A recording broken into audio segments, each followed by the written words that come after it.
오늘 하나님 말씀은 히브리서 2장 5절에서 9절 말씀까지입니다.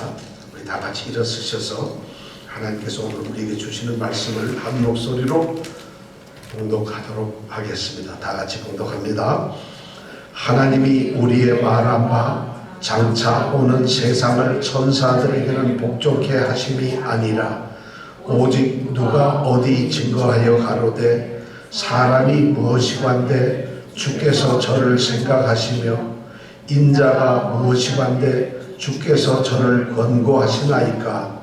저를 잠깐 동안 천사보다 못하게 하시며 영광과 존귀로 관 씌우시며 만물을 그 발 아래 복종케 하셨느니라 하였으니 만물로 저에게 복종케 하셨은즉 복종치 않은 것이 하나도 없으나 지금 우리가 아무리 아직 저에게 복종한 것을 보지 못하고 오직 우리가 천사들보다 잠깐 동안 못하게 하심을 입은 자 곧 죽음의 고난 받으심을 인하여 영광과 존귀로 관 쓰신 예수를 보니 이를 행하심은 하나님의 은혜로 말미암아 모든 사람을 위하여 죽으심을 맛보려 하심이니라. 아멘. 우리가 지난주에 생각했던 하나님의 말씀은 이걸 기억해야 됩니다. 율법을 하나님이 주셨는데 율법을 어긴 자들이 하나님의 합당한 징계를 받았습니다. 율법을 범하고 율법을 순종치 않은 자들이 징계를 받았어요. 그런데 하물며 율법을 어긴 자들도 그런데 율법보다 더 큰 주님으로 말미암아 구원을 받은 사람들이 구원의 삶에서 벗어나거나 떨어지거나 흘러내린다면 어떻게 될까요? 그래서 우리가 지난주에 들었던 2장 1절의 말씀은 그러므로 우리는 더욱더 간절히 삼가라 되어 있어요. 더욱더 간절히 믿음에 붙어 있어라. 구원받은 자로서의 삶을 살아라. 더욱더 간절히. 이 말을 기억하세요. 믿음은 습관이 되어서도 안 됩니다. 물론 믿음의 삶이 습관으로 우리가 익숙해지면 좋은데 그것이 익숙해서 감동이 없거나 또는 익숙해서 아무런 느낌이 없으면 그건 믿음이 아니죠. 그래서 우리가 믿음 생활을 하면서 지난주에 우리가 들었던 말씀은 딱 하나예요. 더욱더 간절히. 한번 따라해 볼게요. 시작. 더욱더 간절히. 우리의 믿음이나 우리의 구원의 삶이나 우리가 예수를 향해서도 기도의 삶이든 무엇이든지 더욱 간절히. 2장 1절에 그렇게 말했어요. 더욱 간절히 우리가 행하라고 이렇게 말했습니다.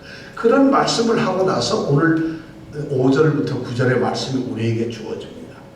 5절부터 9절에 있는 말씀을 여러분 가만히 읽으면 하나님께서 행하시는 계획을 우리에게 이야기를 해주고 있어요. 하나님의 마음 뜻이 있다는 것이에요. 어떤 뜻을 어떤 마음을 가졌는가를 우리에게 알려주고 있어요. 첫 번째 우리가 보면은 5절에 있는 말씀이에요. 하나님이 우리의 말한 바, 우리가 말을 하고 우리가 알고 있는 거라는 것이죠. 하나님이 우리가 알고 있는 장차 오는 세상을 하나님은 예비하셨어요. 장차 오는 세상. 이 말씀은 어쩌면은 먼 훗날에 아니면 내일일지도 모르는 하나님께서 이 땅이 아니라 이 세상이 아니라 하나님이 새로운 세상을 우리에게 허락하신다는 거예요.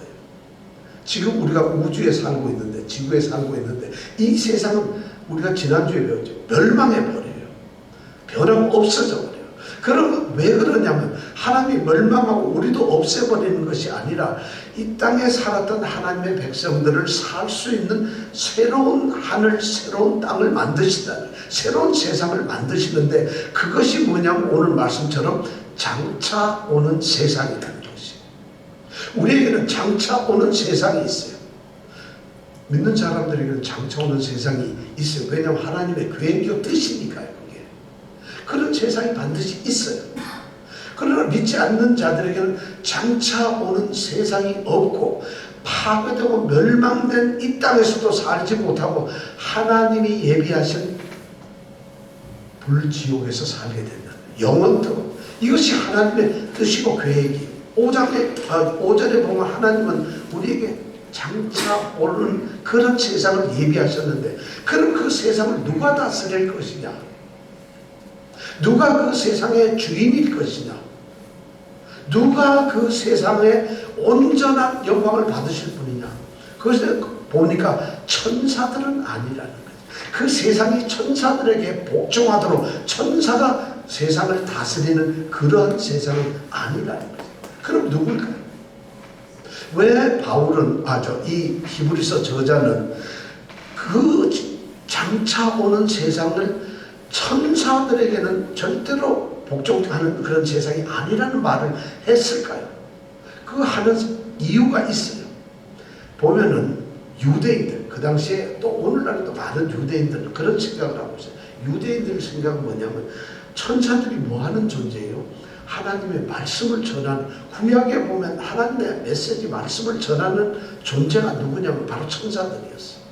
그리고 신약에 와서도 마리아에게, 요셉에게, 예수님에게조차 말씀을 전하는 존재가 바로 천사였어요. 그러니까 천사가 대단하게 느껴지는 거예요. 하나님의 메시지를 전달하니까.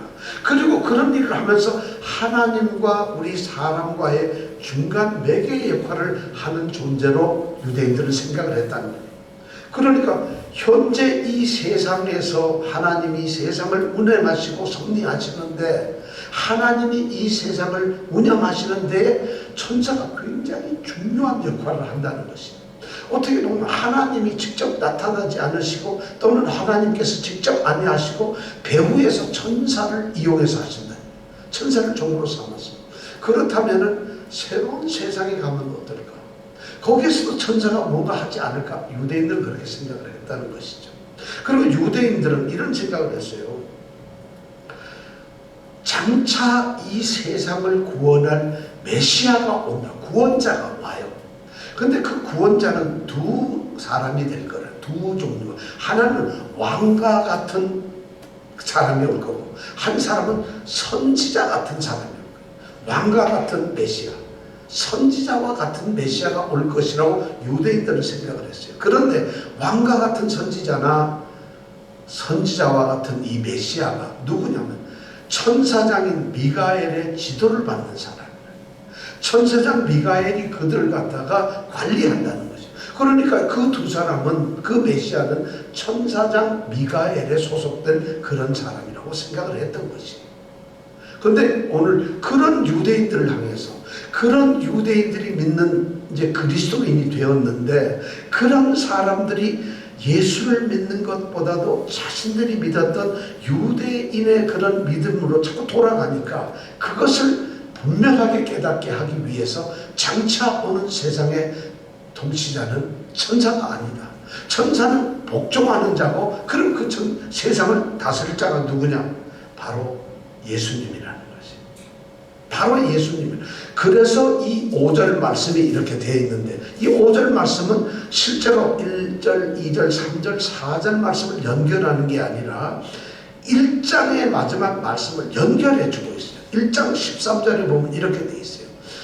하나님께서 어느 때에 천사 중 누구에게 내가 내 원수로 내 발등상 되기 하기까지 내 우편에 앉아서, 이런 말을 하신 적이 있느냐는 얘기예요. 하나님이 그런 말씀을 하신 적이 있느냐. 또 하나님이 뭐라 했느냐? 모든 천사들은 부리는 영이라, 사용하고 쓰는 영이라는 거예요. 그래서 그 영들은 무슨 일을 하느냐? 천사들은 구원 얻을 후사들을 위하여 섬기라고 보내셨다. 구원 얻을 자가 누구예요? 우리 성도들이에요.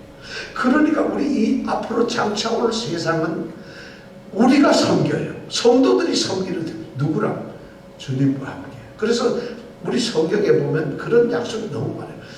나중에 새로운 세상에서 주님과 함께, 그 예수 그리스도와 함께 모든 성도들이 이 세상을 다스린다. 우리가 바로, 하나님은 이 장차 올 세상에 하나님이 택하시고 부르신 성도들이 다스린다는 그런 계획을 하나님은 가지고 계셨어요. 그런데 이 장차 오는 세상은 바로 뭐냐면, 하나님께서 천사들을 통해서 주셨던 그 율법으로 만들어지는 세상이 아니라, 하나님의 아들 예수 그리스도로 말미암아 구원받은 백성들이 소속되는 그러한 세상이라는 것이죠. 그러니까 당연히 그 세상은 우리를 위한 세상이고 우리 예수 그리스도가 다스리는 세상이 된다. 그런 새로운 세상을 하나님은 창세부터 계획을 하고 계셨어요.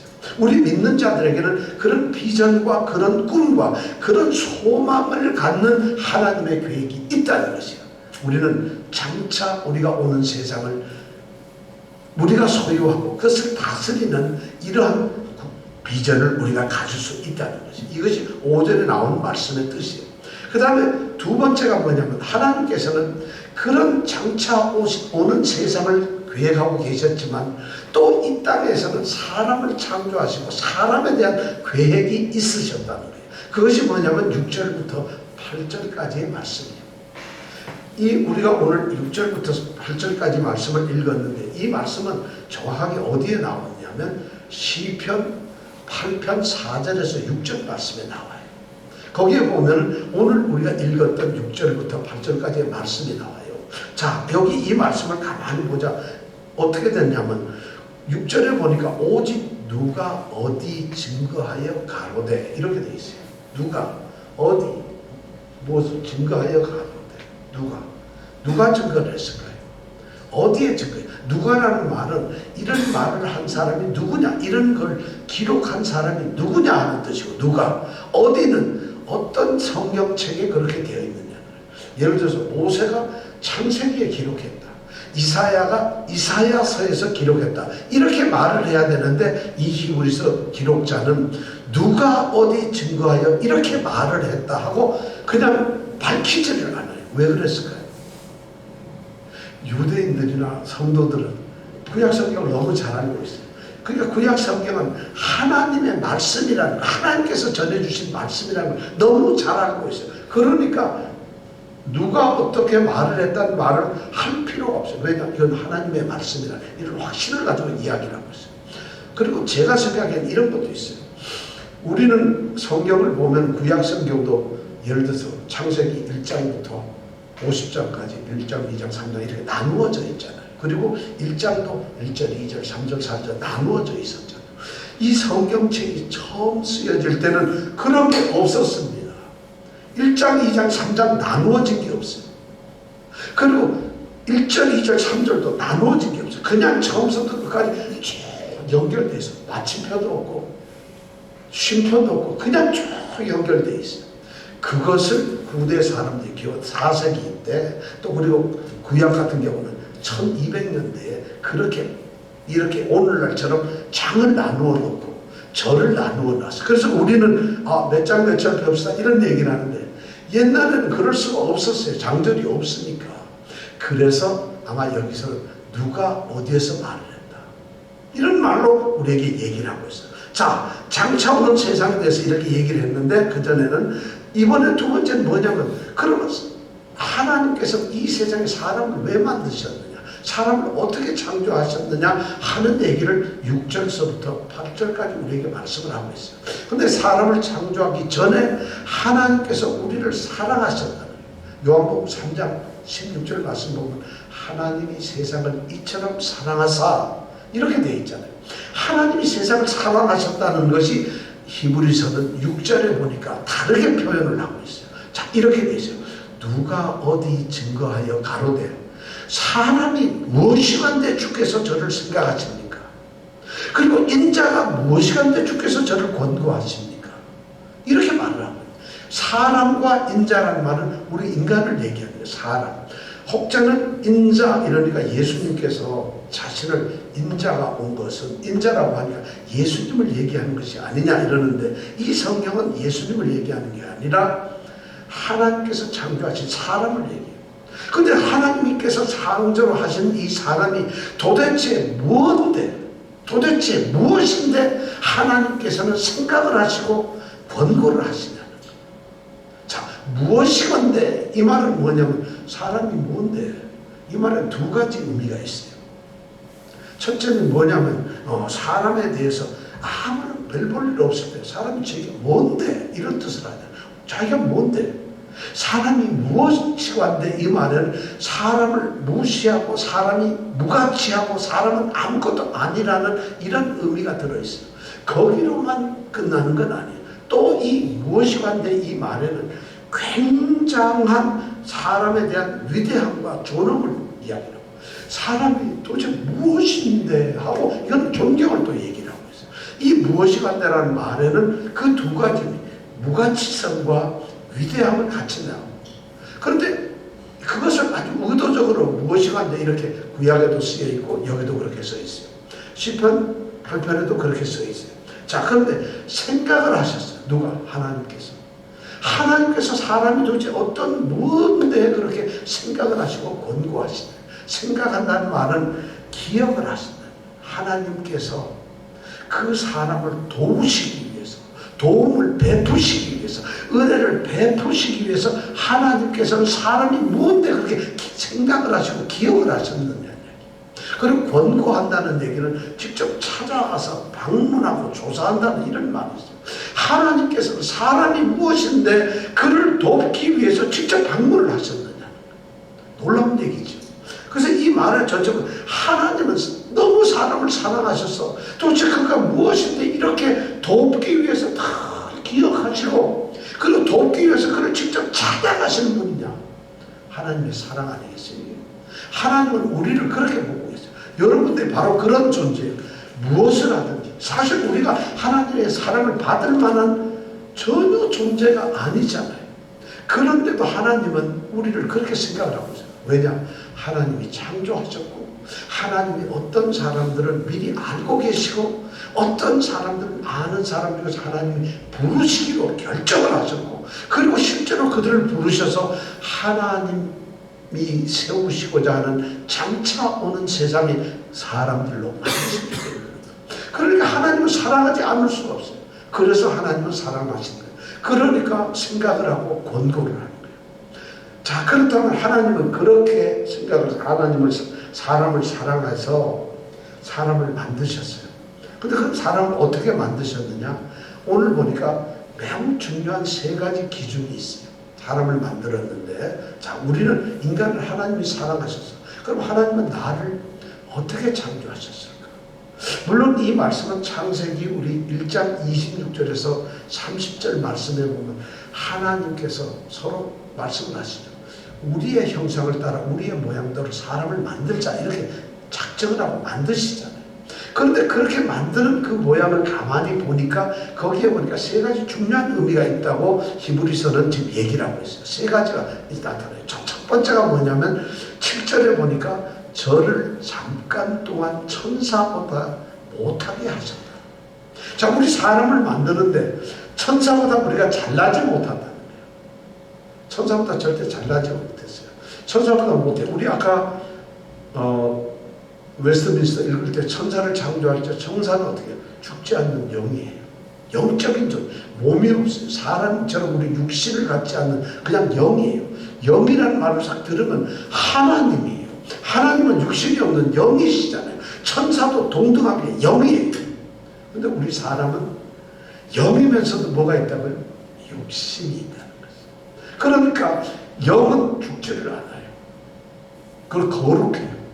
그리고 굉장히 능력이 있어요.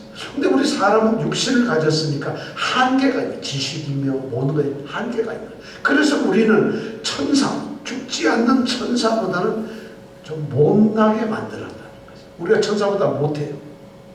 그런데도 놀랍게도 성경 말씀은 그 우리보다 잘난 천사가 하나님이 부리시는 영으로서 구원 얻을 후사들을 위해서 섬기는 자들이라는 거예요.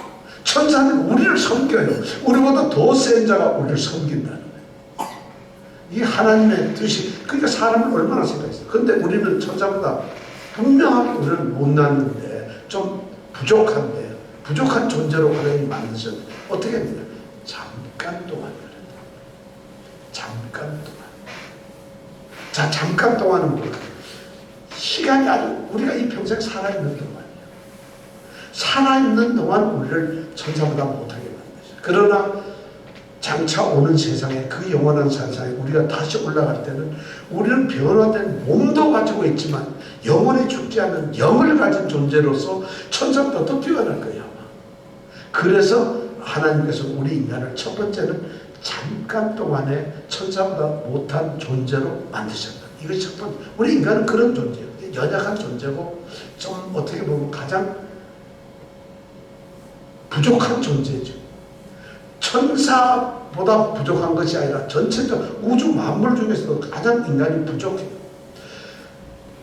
아마 옛날 사람들은 우리처럼 과학이 발달이 안 돼서 세상을 볼 때 우주라는 개념을 생각을 못해요. 그냥 하늘에, 땅에, 물속, 땅속 이런 정도 개념에 하늘에는 별과 달이 있고 해가 있고 땅에는 온갖 짐승들과 모든 식물들이 자라고 있고 바닷속에는 온갖 물고기들이 살고 있고 공중에는 온갖 새들이 날아다니고 이것이 그들이 육안으로 볼 수 있는 처음 창조된 사람들의 아마 지혜였고 지식이었을 거예요.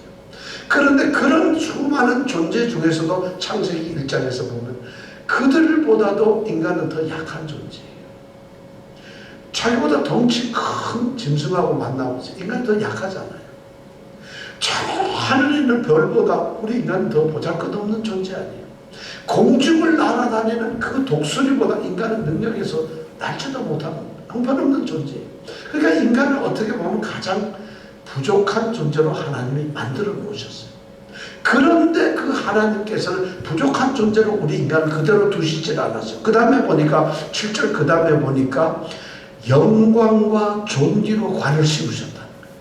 우리 인간을 갖다가 그렇게 못난 존재로 만드신 것이 아니라 그 사람을 하나님께서 영광스럽고 존귀한 존재로 만드셨다. 어떻게? 만물의 영장을 만드셨다. 하나님의 생기를 직접 부어주셨어요. 하나님의 생기를 직접 부어주셔서 우리는 생각하고, 우리 사람처럼 지혜로운 존재가 있어요. 생각하고 만들어내는 기술을 가지고 있고, 그리고 무엇을 해낼 수 있는 정말 영광스럽고 존귀한 약하지만 그런 존재로 우리 사람을 만드셨어요. 그래서 두 번째는 뭐냐면 영광과 존귀로 관을 씌운 존재가 되었다. 그 다음에 세 번째 보니까 8절에 보니까 만물을 그 발 아래 복종케 하셨다. 그렇게 약하지만은 영광과 존귀스러운 존재로서 온 만물을 통치하고 다스리는 존재로 만드셨다. 실제로 창세기에 보면은 또 이 말씀이 나와 있는 시편 8편을 보면은 온 우주의 우양과 동물과 뭐 별과 달과 모든 것을 인간이 다스리도록 만들었습니다. 우리는 이 우주를 통치하는 통치자예요. 창세기에서도 보면 땅을 정복하라, 땅을 정복하라 이렇게 말을 하고 있어요. 모든 생물을 다스려라. 이것이 하나님께서 사람을 만들고 하신 명령이에요. 우리에게 그런 권한이 있어요. 그런 특권도 있고 그런 능력, 인간이 그런 존재예요. 근데 우리가 오늘날 보면은 그렇지 못해요. 어느 것 하나 우리는 인간이 할 수 있는 게 없어요. 지금 인간 제일 영리하고 똑똑한 것 같지만 인간의 능력은 한계가 있어요. 아무것도 우리는 어떻게 보면은 이 세상을 통제하거나 지배하지 못하고 있어요. 세상에서 인간이 제일 지능이 좋지만 인간은 자기보다 더 뛰어난 로봇을 만들고 AI를 만들었어요. 우리 이 자리에 있는 우리 전하에 우리 모두가 AI보다 똑똑지 못해요. 앞으로 우리 집에서 우리가 부려먹을 또는 우리가 무엇을 부려볼 로봇이나 이게 우리보다 훨씬 지혜로워요. 지금 실제로 우리 삶 속에서 더 지혜롭게 그들이 살고 있어요. 인간은 자신보다 더 뛰어난 존재를 만들어버리고 말았어요. 힘도 더 세고 지식도 훨씬 더 있고. 제가 법에 대해서 잘 모르는데 법을 알려고 뉴욕 법에 대해서 좀 몇 가지를 AI에 물어보잖아요. 뭐 듣도 못한 얘기들이 나오고 이런 얘기들이 나와요.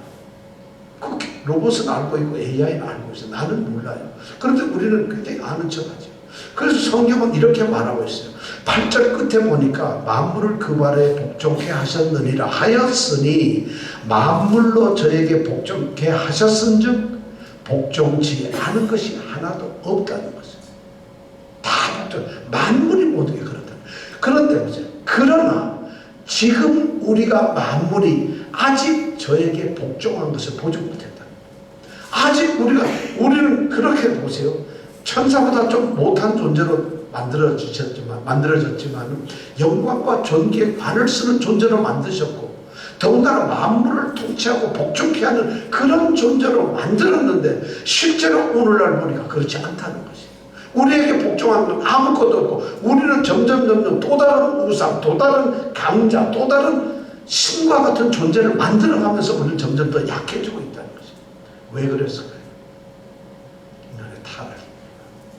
우리 인간을 하나님께서 그렇게 만드셨는데, 오늘 우리가 아담의 범죄로 인해서, 우리는 아담의 범죄로 해서 그 범죄가 우리에게도 더 전가되어가지고 우리는 그 모든 특권과 그 모든 권능을 잃어버린 존재가 되어 말았어. 자, 그렇다면 장차 오는 세상에 다스릴 주인공이 되어야 할 우리 인간들은 처참하게 지금은 진짜 별 볼 일 없는 가장 밑바닥에서 비굴하게 비참하게 모든 것에 지배를 받으면서 하다못해 오늘 눈 오면 어떡하나 해서 교회 가야 되냐 이걸 두려워하면서 내일 새벽에 눈 오면 눈을 어떻게 치우냐 눈이 될 것 이런 것까지도 걱정하는 인간은 어쩌면 가장 복종하고 모든 만물을 다스리기는커녕 만물에게 완전히 묶여 사는 그런 존재가 되었어요. 그런데 어떻게 이 인간이 우리 같은 존재가 장차 오는 세상의 주인공이 될 수가 있을까요? 여러분 그게 될까요? 믿어지세요? 어떻게 우리가 지금 어떻게 되겠어요? 어느 날 갑자기 짠하고 힘이 생겨서 태양을 보고 멈춰라 그러면 멈추나요? 눈 오지 마라 1인치만 와 이러면 눈이 1인치만 오게 되나요? 그런 날이 올까요? 우리에게? 안 와요. 우리에게는 그런 능력도 없고 힘도 없고 우리는 그렇게 할 수 있는 의지력도 없고 아무것도 없어요. 그런데 하나님은 장차 오는 세상에 천사들에게 복종할 게 아니라 천사가 우리를 섬기고 우리가 더 강한 주인공이 된다고 했어요. 왜 그럴까요? 그 이유가 9절에 나와 있어요. 9절 한번 다 같이 읽어보겠습니다. 시작.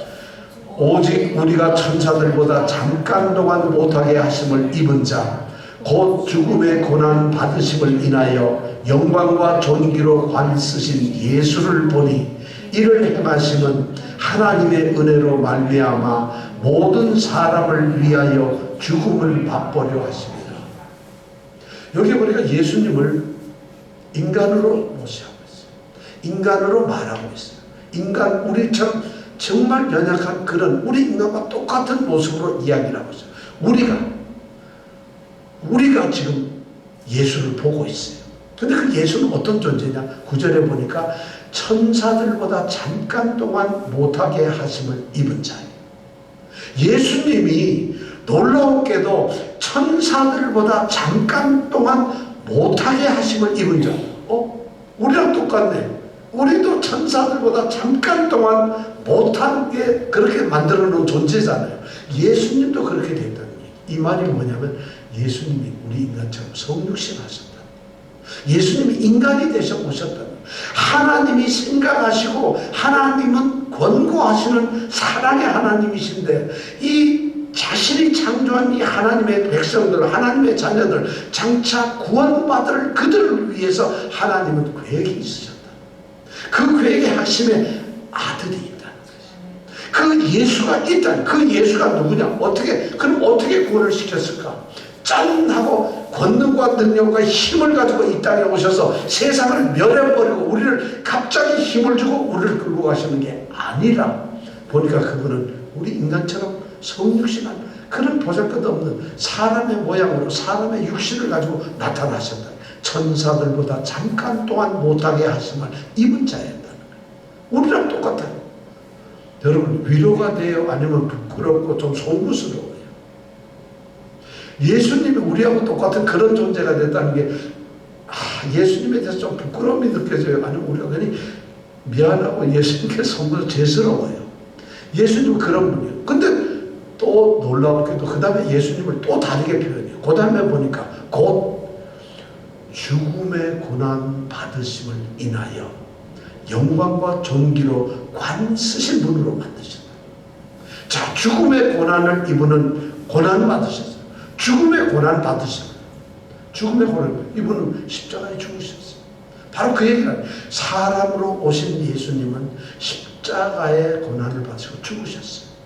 그런데 그 죽으신 분을 하나님께서는 영광과 존귀의 관을 씌우셨어요.